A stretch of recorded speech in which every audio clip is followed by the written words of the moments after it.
This is Coffee with Kelly, a dynamic podcast that's dedicated to driving positive change in school safety. I'm your host, Ethan Woodman, Product Marketing Specialist for Crisis Go, and I'm joined by my esteemed colleague, Kelly Moore, Senior School Safety Specialist for Crisis Go. Our mission is to empower you with essential knowledge, tools, and inspiration required to foster a safer and more secure school environment. We hope this podcast will be the catalyst for transformation in your schools. Join us as we continue to dive into the world of school safety. All right. Good morning, Kelly. I'm doing pretty good. Not that bad.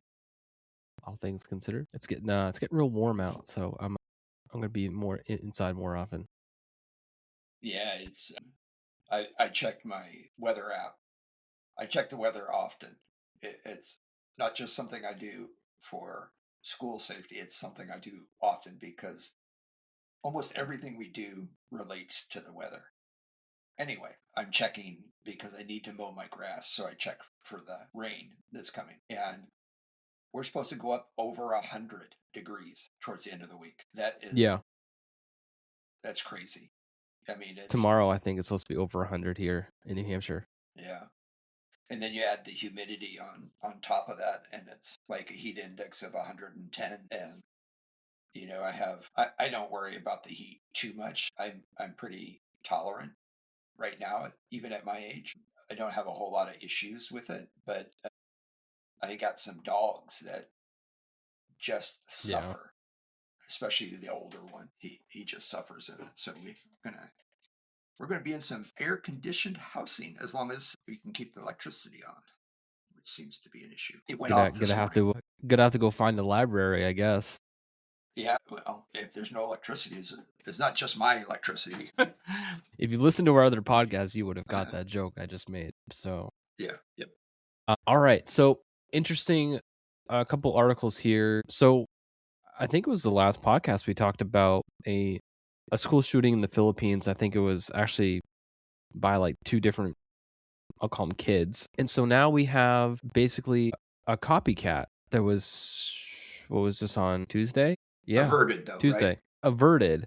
So they caught they made some, comments on some platform or something, and they, got it before it got too bad, I guess. The interesting part here is like, I feel like whenever we see copycats, maybe I'm wrong, it's usually like quite a ways away from the original. So it was just interesting to me that you would see a copycat so close to the original event. Is that like a common thing? Have you? So it depends on how you define copycat. Sure. Right. So if you're looking at an actual copycat, they're trying to do the same thing the same way, maybe make some improvements and so forth. That usually takes a little bit more time. If you're talking about just a similar event, then those tend to use, I'll call them swarms, but that's not what it really is. I don't know what the proper term is, but you'll see several of them pop up, whether they're actual or averted, in close proximity to the time of the original one. So you might see several attempts or people start escalating their efforts on that pathway to violence that we've talked about so often. They might start escalating it and get caught. And because, he just did it or she just did it, maybe it's a good time for me to do it. Right? That kind of thing, or maybe they feel emboldened or what have you. But if you're talking about a true copycat, it usually takes some time, a little bit of time. Okay.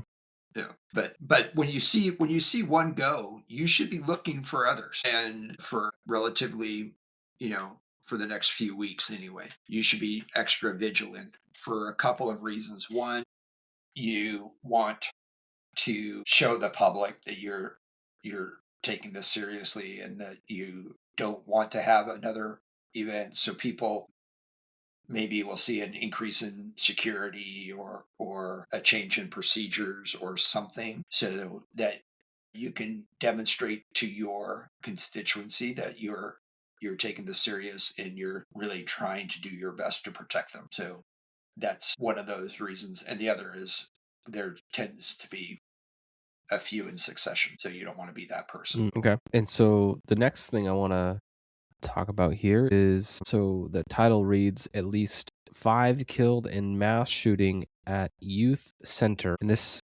is in Germany. So they don't have a specific, motive yet, but they did apprehend the shooter. So obviously I feel like this is always a thing where they said there's some reports of multiple suspects, but I feel like we run into that quite often because you get multiple people reporting and they describe the shooter differently. So then they have to initially assume that it could be more than one. Yeah. So However, yeah, I mean, so this last podcast we were talking about, there was 2 shooters. So yeah. Yeah, but generally speaking, you're going to get reports of multiple shooters for several reasons, right? Is one, there might be, but generally speaking, that's pretty rare that you're going to have multiple shooters. There's only been, I'm not going to guess, but only a few that there were multiple shooters. It's difficult to get a conspirator with you to agree to do the same thing that you're doing at the same time under, a planned event. That becomes more and more difficult the further down the road you get on the pathway. But it's not unheard of. But generally speaking, you could have, and we talked about this before, you have the different perspectives where they're calling from, because of the basic line of questioning that goes through dispatch. 911, what's your emergency? Where are you located? What's your address? Right? And there's been a school shooting at ABC High School. And they say, okay, where are you at? I'm in the auditorium. The next one says, there's been a school shooting. Where are you at? ABC High School. Where are you at? I'm at the football field. Where's the shooter to you? I don't know, but I hear that it's coming from the east or the west. I can't see the actual shooter, but I can hear it. And so now you have 2 people that are hearing the same things in 2 distinctly different places on campus. And so one's reporting a shooting at the football field? The football field, and one saying at the auditorium. So now you have potentially 2 shooters, one at the football stadium and one at the auditorium. That gets resolved pretty quick. But that is also why it's so important that we are not just pressing a panic button and saying there's a school shooter, because we're not giving context. We're not giving the idea that we're hearing things that could potentially change the response. It's a big difference between responding to 1 shooter and 2 shooters. yeah. But if you have that ability to report what you're seeing, where you're at, and you can communicate that with your safety team and or those first responders, then they can see that coming in pretty quick and they can make their decisions.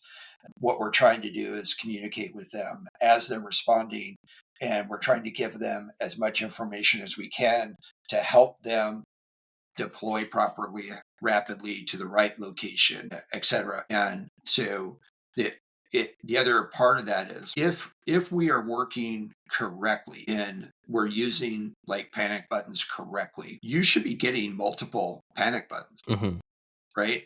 You should be getting, for if it's working, your training is working correctly, you should be getting 100 panic button activations. You want everyone to report it. Yeah. You don't want to discourage anybody to say, oh, it's already been reported or what have you. You want everyone at the same time to press that button, right? So you should be getting, after a little bit of time, that obviously those reports are going to go down unless they're still happening, unless the shots are still going, right? But you should be able to get the alert. Hey, I got the alert. I know that it's happened. But when you start saying, okay, now I have all this information from these 30 panic buttons or what have you, activations, it muddies the water a little bit. about where the actual shooter is, right? Yeah. And whether or not there are two. Yep. So do we want everyone to press the button? Yes. Why? Because we don't want anyone not to press the button.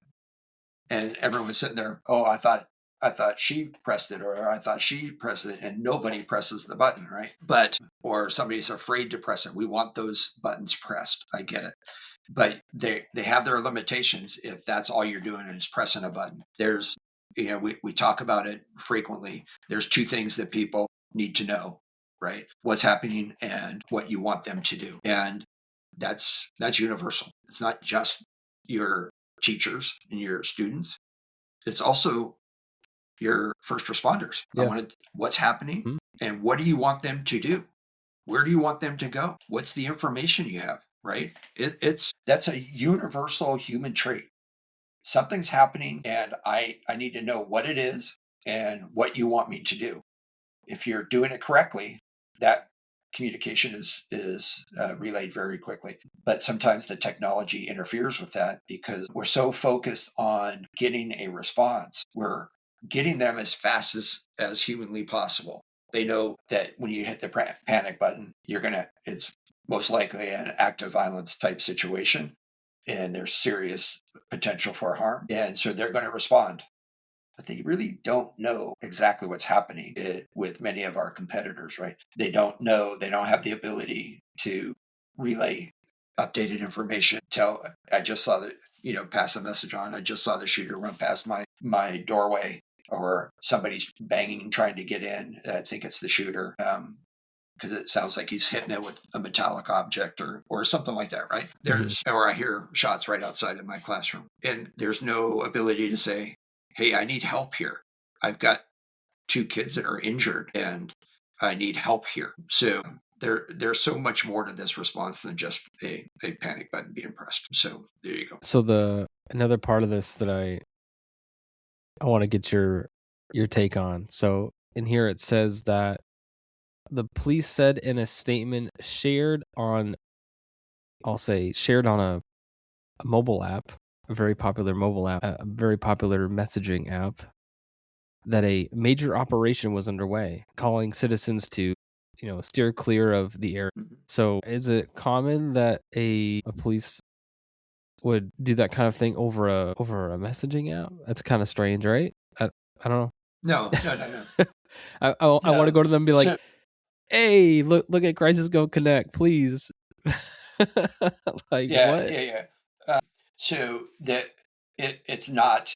Like, I don't get that. It's not. Well, let me say this way: we don't do that enough, and here's why. Yeah.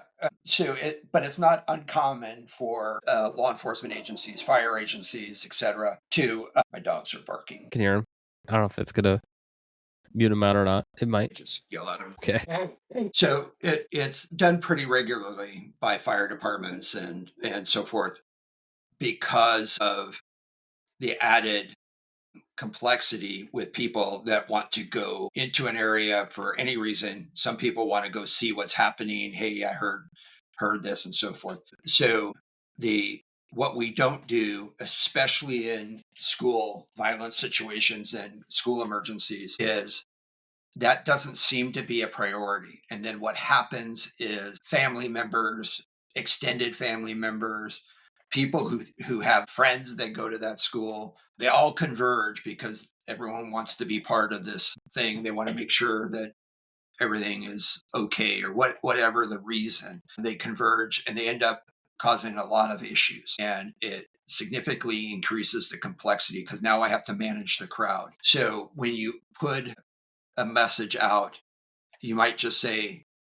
something it doesn't have to be anything, lengthy. It can be as simple as, we have just received a report of a school shooting in this area or an active shooter in this area. Please stay away. We will update you in the next 15, 20 minutes or something. We're aware of it. We're responding. Law enforcement's coming, but we need the area cleared so that we can get our hands wrapped around this situation.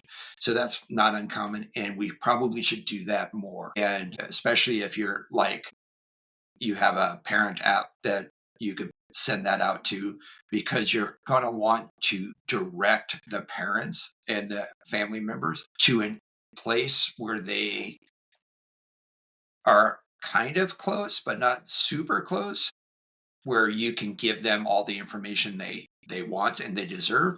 Because if you don't, they will find a way to get there, right? So they will. We've had situations, not where there was an actual shooting, but we were in lockdown, and little Susie or little Johnny says, "Hey, mom, we're in a lockdown. Come get me." That doesn't work.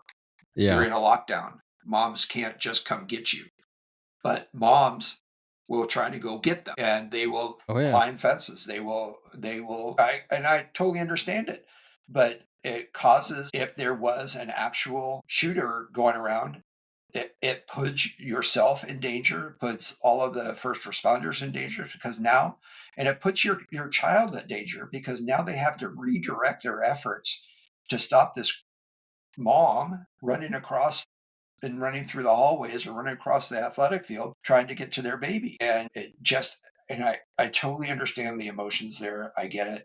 But it's something that, one, you're probably going to get arrested for, and two, you could be charged for interference and all kinds of things. And if you cause a distraction and somebody else is injured or killed while you're causing that distraction, you may be held responsible for it. Yeah. So that makes sense. I get it, but Get that? So if we, part of it is we need to communicate that. We need to practice those when we're doing drill. And I never quite implemented this, but it was actually in the approval process when I left, was every time you had a drill, you had to practice your notifications to the PIO, so that you understood exactly the importance of that. And so when you did a fire drill, you would contact the PIO for the district.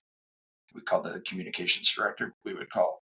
Made sure she was called, and so she could start formulating a press release. She had a bunch of them but it was part of that, and that's what we were in the process of doing when I left. Nice. But we should do that more often. Yeah. Okay. All right. So let's see. I want to talk about, I'll call it a pretty basic thing, if I can call it that. I'm pretty sure we've talked about this a while ago. Let's talk about EOP. And an EOP is your emergency operations plans. Yep. Yeah. So what let me clarify something, just so that we're 100% clear on what we're talking about. There are school safety plans that include every aspect of your plan to keep your kids and staff safe in the building, outside the building, when they're traveling as part of a school event, field trips or athletic teams, et cetera, et cetera. Everything that you're going to do, how you're going to keep them from being victims of criminal acts like gang related stuff, how you're going to keep them from being victims of bullying, how you're going to identify all of that stuff. This goes into this big monster school. In California, we called it the Comprehensive School Safety Plan. The emergency operations plans are a little bit different. Some people will likely argue it, but it's more about the function than what the name is, right? So the emergency operations plan is the plan in which you created to dictate and inform, practice what you're going to do if the emergency happens. So oftentimes we're talking about active shooters, fires, floods, violent parents in the, domestic disputes, custody issues. What happens if a human predator comes onto campus, a sexual predator comes onto campus, those types of things. What are you going to do? So what's the difference between an EOP and an all hazards plan? Or is the all hazards within the EOP? The EOP is within the all hazards plan. Okay. So you identify the hazards, and there's all kinds of hazards. I try to keep it simple because it's unreasonable for us to expect every little nuance to be a separate plan, but people try to do it that way. Yeah. What I really want you to be able to do is look at it from a macro level. And if you use the I love you guys standard response protocols, then you understand that there's 5 actions. I want you to take these 5 actions. But there are multiple things that would trigger each of those 5 actions. Mm-hmm. Lock down, secure, evacuate, shelter, hold. Those are the 5, right? There's multiple things, but if you understand what situation is going to trigger which standard response protocol, then it's much easier to manage, right? So if I have an active shooter or active violence, then I understand what I'm supposed to do. But I also understand, and that would be a lockdown for most of us. So, but I also understand that if I have a domestic dispute in the lobby, I might also be in a lockdown with no shots being fired. And, or I have an active threat, a high level threat, and I am not aware of where the person who is subject of that threat, I'm not aware where they are. I might also be in a lockdown unless I'm 100% sure that they're not on my campus or they're not in my building, right? So an uncontained threat is what I'll call that. So there's the hazards are fire, hazardous materials, earthquakes, weather, acts of violence, those types of things. Those are all hazards. Once you identify the hazard, then you have to identify the actions you want your staff and students to take, right? So you have the overarching hazard, and you say, if you see these hazards, these are the actions I want you to take. Alert, lockdown, notify, whatever you take roll, whatever those steps are for you. Does that answer your question? Yes, it does. Yeah. Yeah.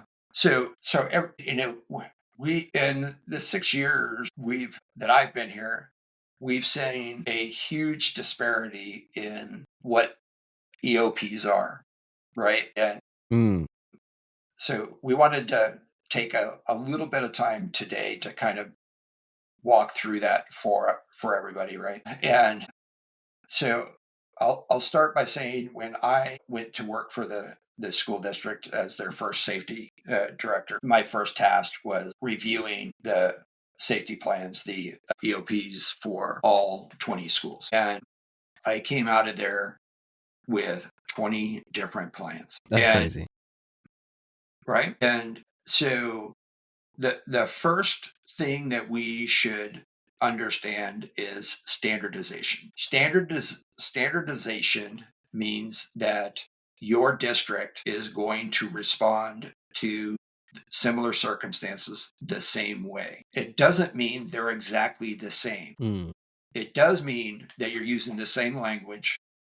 You are completing the same tasks that are required from the EOP, like accounting for your students, notifying your admin, your safety team, the district office, law enforcement, fire departments, those types of things, right? Those are all tasks. All those tasks are the same. For similar circumstances, your emergency protective action or the standard response protocols are all the same. And there's several reasons for this. Is one, the language and terminology is the same. There are very few districts. Well, that's not a correct statement. But when we generally think of districts, they have different levels of education: elementary, middle, high school. Often those are in different buildings, right? Yep. So in those situations, which is, I would say, the majority, but I could be wrong there. I don't know for a fact, one way or the other. So we know that our kids are going to they're going to start in one school and they're going to go to another school and then another school. So if we know that that's happening, we don't want to have to retrain them every time they go to another school. So we need the same plans all the way through. The difference, really the only difference is who's controlling the activities So the contact people, your safety team at the building, and physically how they get out of the building and where they lock down at in your building, and where the evacuation assembly areas are, where the reunification sites are, those things that are different for each school. But the activities and how you activate that are all the same, right? So that's the standardization. The other reason is, and I'll give you the example that I experienced in the area that I lived in. And that is, there were 20 different districts, 108 different school buildings, which isn't huge, but it's significant. Yeah. And if everyone in that area is working off the same protocols, let me take one step back. There are 5 primary response agencies: police departments, sheriff's departments, state police, right? So there's 5 of those. They cannot keep track of what is happening in 108 schools. So if you don't have a standardized system like the standard response protocols and the tasks that are fairly similar, if you don't have that, then every time you press your panic button in the worst moment and they respond, they're going to have to try to figure out what it is exactly that you're doing. If they're all standardized, then that reduces their need to evaluate exactly what you're doing, because they know if X happened, it happened to you, they need to do Y and Z, as opposed to trying to figure out, oh, where are we doing? What are we doing? Where are they? They're supposed to be doing this, but they're doing that. So we're trying to help those people who are helping us respond by using standardized language, standardized protocols, and so forth. So that's what you need to establish. But so the actual EOPs are produced by the district. The district should be the standard for that. And they then collect. I literally pushed that all out and said, fill in these blanks, add your maps with your evacuation guides. I had every school site had to have 4 evacuation assembly areas, the primary and then 3 alternates, for reasons that if your football field, which often is the case, or your playground, because of the size, it can handle the whole school, is your primary. But if that's the site of the emergency, you don't want people going there, right? Yeah.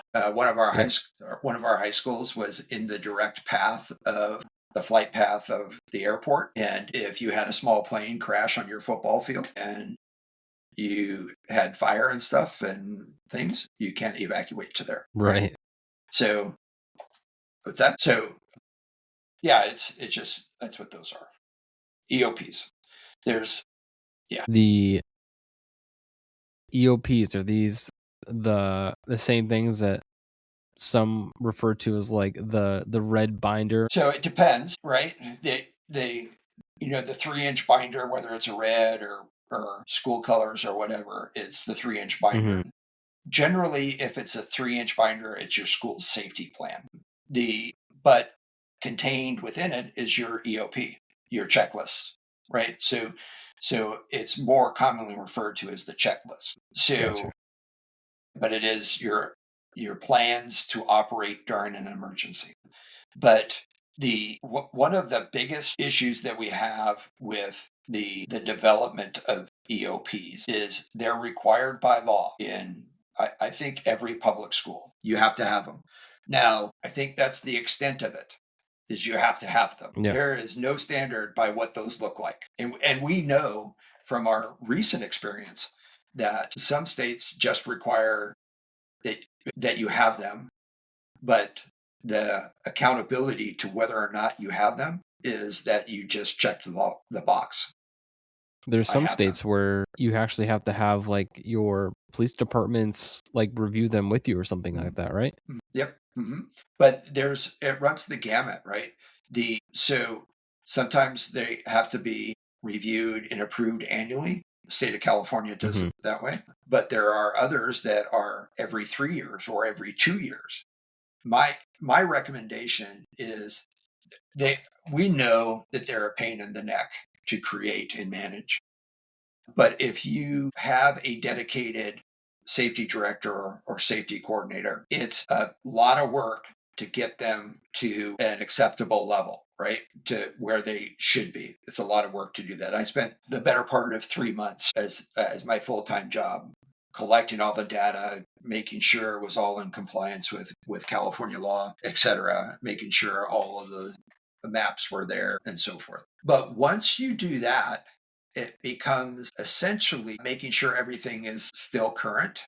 So the conditions in there, that there isn't, as an example, there hasn't been a change to your building over the summer based upon some capital project that you added a gymnasium or you tore up the track and you put a building out there or something, right? You added a building or you tore a building down. You just need to make sure that those things are correct and that your personnel that is responsible for the activation of that EOP is still the correct person and they still have the same phone number, right? So, but generally speaking, that's a week's worth of work versus months if everyone responds diligently, right?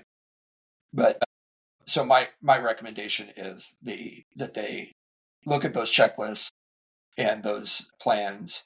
In the state of California, we had to do it, so they didn't get a choice. But even if you have a 3-year mandate, you should be checking those and making sure everything is up to date at least once a year. And if you're going to add any improvements to your process or you're going to change something, don't change and then wait 10 years to put it into your EOP or 3 years. Is that what I said? Right? So you should be constantly reviewing and updating the processes. If your processes need to be changed, then change them. But you should get those changed and trained and communicated as soon as possible. Because if you start on the first day that plan is approved and you see a major flaw in the plan and you say, okay, I'm going to change that the next time, and it's 3 years down the road and something happens in the meantime, Not good. not gonna be good. Not gonna be good. So you're talking about making changes and finding flaws. So a question I have for you is, what is the relationship between your EOP and running drills? So this is one of the biggest issues that we have with EOPs. If you ask anybody, where's the EOP? A lot of them will say, I don't know. I haven't seen it. I know we have one. Why do you know that? Because we have to have one. Where is it? Well, it's on somebody's desk somewhere or in the shelf somewhere. Mm-hmm. The EOP and the school safety plan are the foundation for everything that you do related to school safety. If it's related to school safety, it should be in that school safety plan. So what that means is if you have a need to prepare EOP for active shooter, we'll stick with that, active violence, it's in there. It's telling you what you should do, right? The EOP tells you what you're expected to do, your responsibility, your tasks, et cetera, et cetera.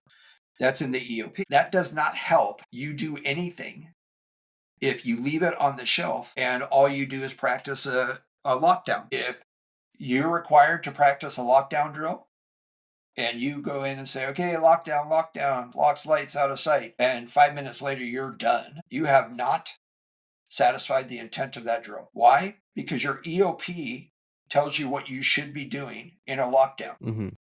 Locks, lights, out of sight. What does that mean? Are all your students quiet? Where are they?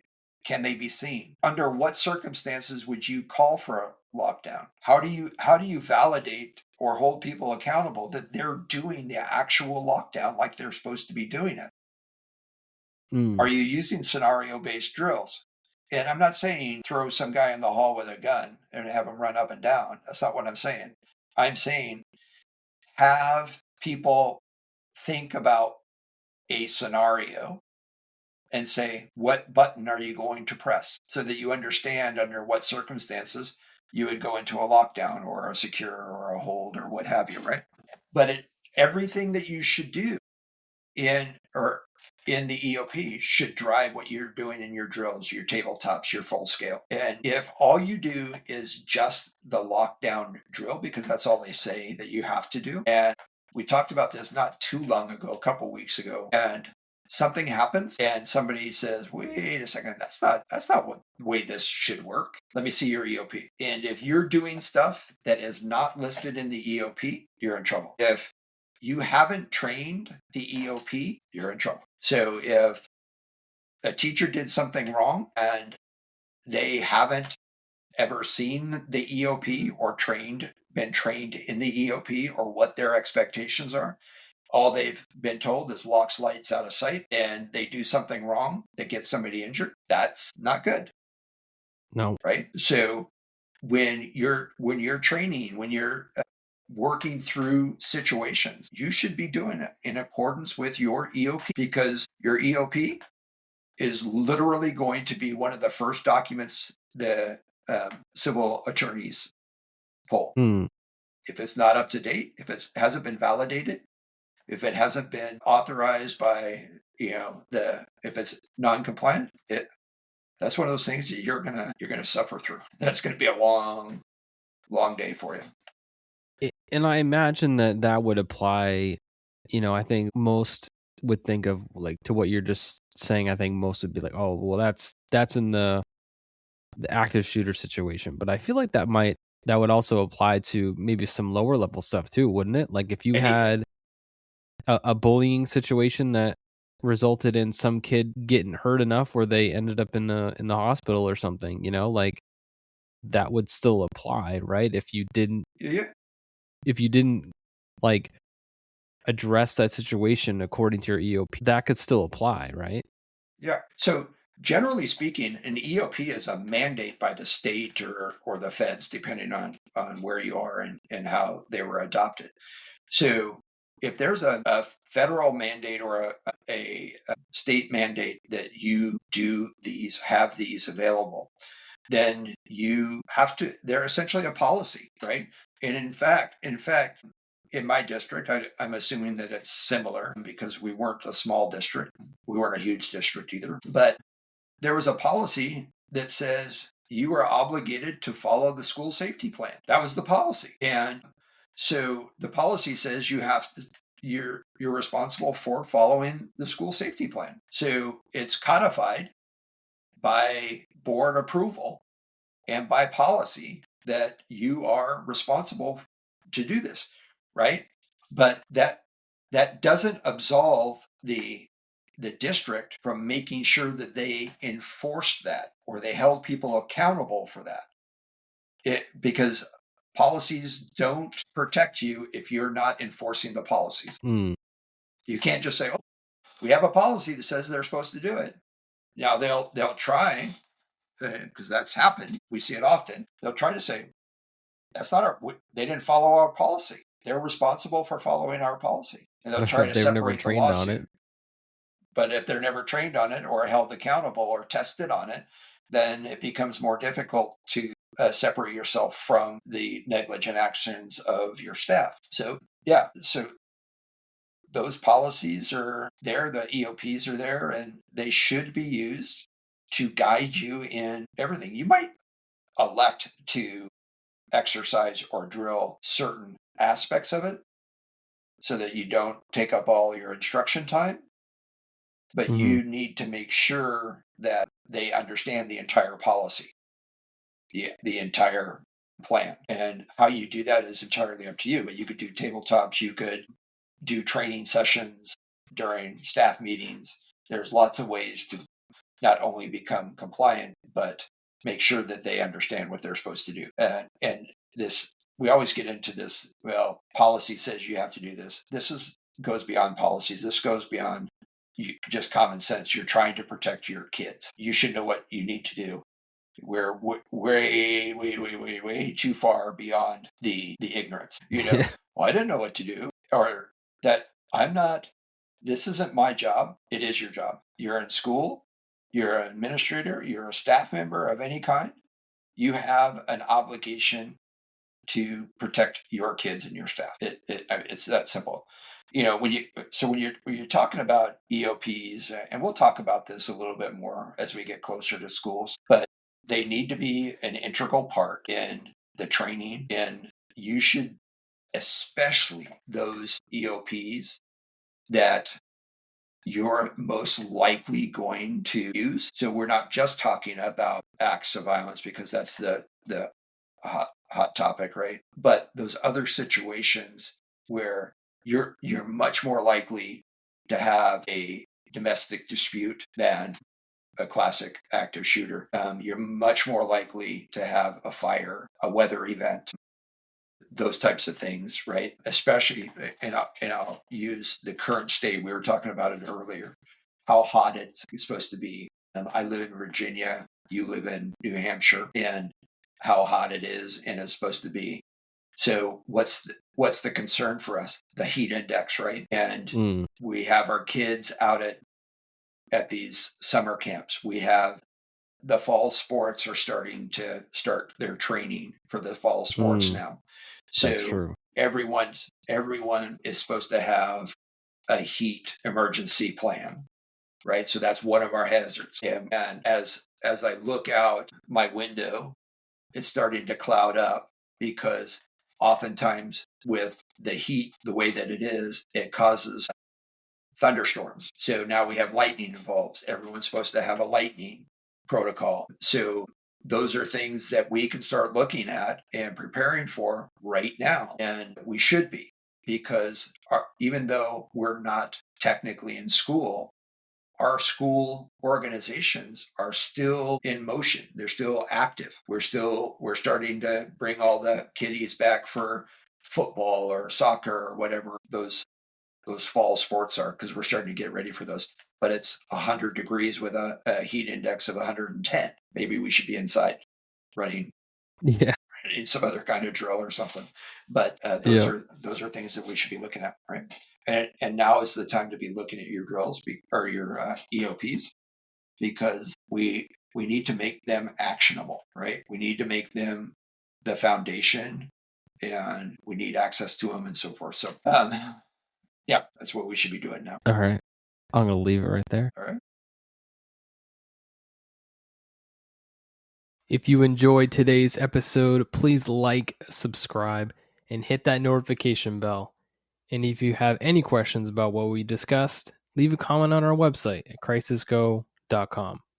Thank you for joining us today, and we'll see you next time on Coffee with Kelly, a discussion on school safety.